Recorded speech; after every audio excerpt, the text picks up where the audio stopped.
If you like zombie movies but want to watch a non-zombie zombie flick, you might want to check out The Crazies from 2010. It stars Timothy Olyphant and shares some similarities with a movie about 4 weeks' worth of days. But does this one stand on its own? As a toxin begins to turn the residents of Ogden Marsh, Iowa, into violent psychopaths, the sheriff tries to make sense of the situation while he, his wife, and 2 other unaffected townspeople band together in a fight for survival. So we've got Timothy Olyphant as a small town sheriff, Radha Mitchell as his wife, the local doctor, and Joe Anderson as his deputy.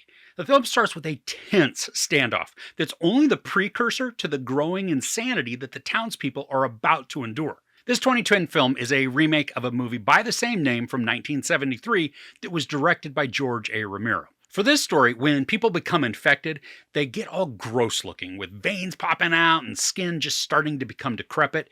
They also become strong and fast. This is very similar to the Rage virus in 28 Days Later.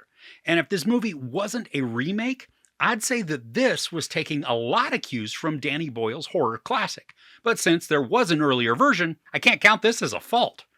Now, I love the tension that's created by the film's atmosphere that's presented within the opening scene. There is a good deal of dread that originates from one interaction, and then it spreads to just capture chaos and brutality. Something that's a bit unique with the infected in this narrative is that they don't go mindless. There are some we're shown who still have at least some semblance of cognitive ability, making their actions just all the more freaky since they are seemingly in control of their actions, even if they're acting just out of a base emotion. The setting of this small rural town also helps to contribute to the ominous vibe.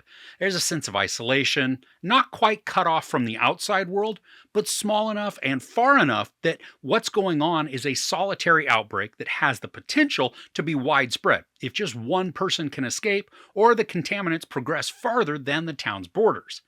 Now, I like that the characters work to add realism to the story. Because this is small town America, all the players are pretty unassuming, coming across as ordinary and relatable. Olyphant as the sheriff isn't some superhero or highly trained warrior. He's a dude who's been elected to watch over the town, with probably the largest crimes they encounter, some drunk and disorderly conduct after maybe a sports game or an argument between neighbors. So his reactions, while slightly calmer than those around him, still feel legitimate as he tries to figure out first what the crap is going on, and then how to deal with the increasing amount of violence that's spreading through the residents. Now, I like too that the main characters are also vulnerable. They're not bulletproof or even immune to danger.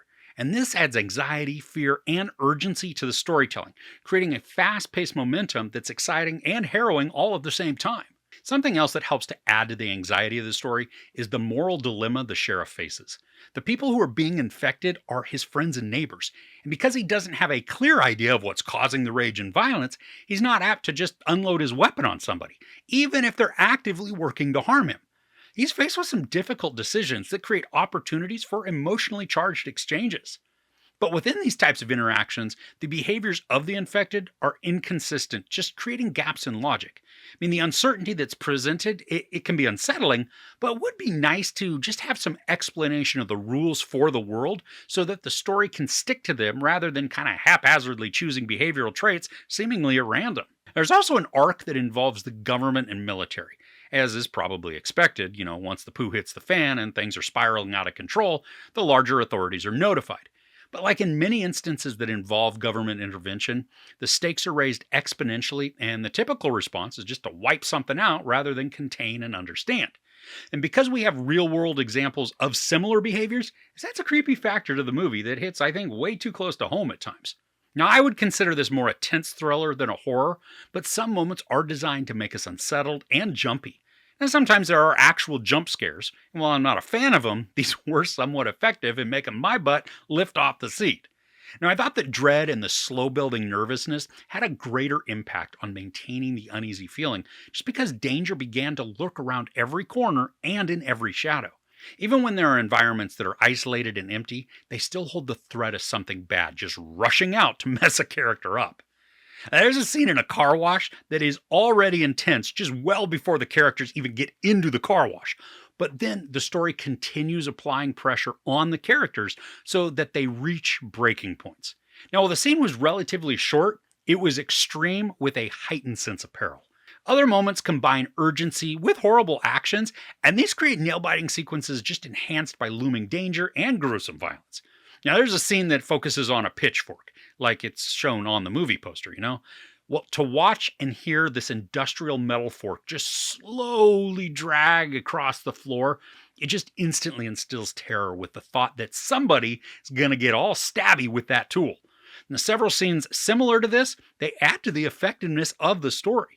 I mean, each is carried out differently, but they all still hold the same paranoia and the unease for what's about to come. Now, as much as I liked the central characters just because of their relatability, the story it doesn't provide a lot of background or depth to them. We spend enough time with them so that they're not strangers and we can understand some of their motivations, but there's still not as deep of a connection as there could have been had we gotten to know them more intimately. Now, I think the overall progression of the story is predictable, leaning into a familiar cadence. And while, some of that can reduce some of the overall tension, there's still enough pressure put on the characters through government uncertainty and violent outbursts that can make it easier to overlook the obviousness in favor of the excitement and pace. Now, the impetus for what causes the infection, it's only mildly addressed. And one scene in particular is cut so short that it almost felt useless.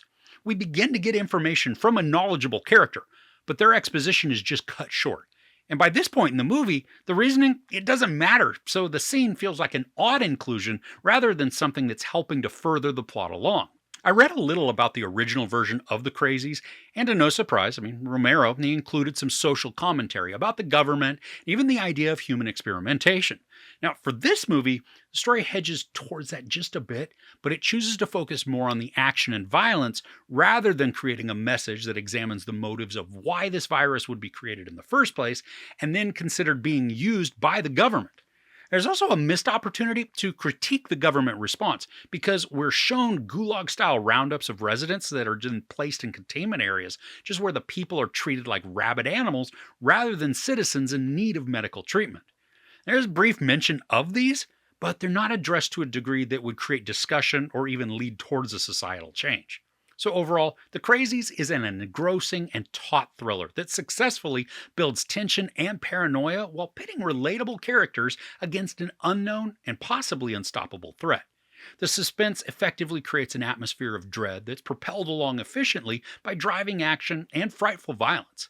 And while the characters don't have the depth required to make them intimately known, and the story progression is predictable, the moral dilemmas that are showcased, along with the small town aesthetic and the vulnerability and isolation of the characters, makes this a chilling and ominous thrill ride.